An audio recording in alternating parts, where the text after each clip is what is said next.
کون کہتا ہے اس زمانے میں معجزے نہیں ہوتے، مقدر کا لکھا کوئی بدل نہیں سکتا۔ اس شخص کو دیکھے جس کا نام عامر قذافی ہے اور اس کا تعلق لیبیا سے ہے۔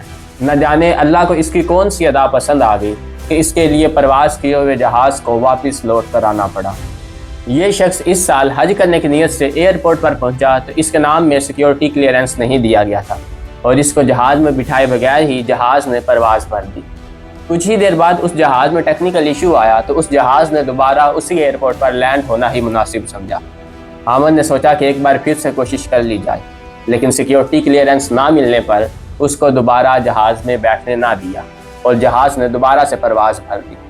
کچھ ہی منٹ بعد اس اڑتے جہاز میں پھر سے کوئی ٹیکنیکل ایشو آیا تو اس جہاز نے دوبارہ اسی ایئرپورٹ پر لینڈنگ کرنا ہی مناسب سمجھا۔ عامر نے سوچا کہ اس دفعہ پھر سے ایک اور کوشش کر لی جائے۔ وہی دوبارہ ہوا، سیکیورٹی کلیئرنس نہ ملنے کی وجہ سے اسے جہاز میں نہ بیٹھنے دیا اور اس کے بغیر ہی دوسری دفعہ جہاز پھر سے پرواز بھر گیا۔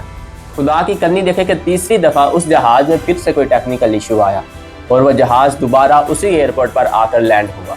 اس دفعہ پائلٹ نے کہا کہ اگر عامر اس جہاز میں سوار نہیں ہوگا تو یہ جہاز پرواز نہیں بھرے گا۔ اس بار عامر کو سیکیورٹی کلیئرنس ملنے کے بعد جہاز میں بٹھا دیا گیا اور یہ جہاز بغیر کسی ٹیکنیکل ایشو کے سعودیہ کے ایئرپورٹ پر محفوظ طریقے سے لینڈ بھی کر گیا۔ سچ کہتے ہیں کہ زمین پر کچھ لوگ غیر معروف ہیں، لیکن عرش پر وہ معروف و محبوب ہے۔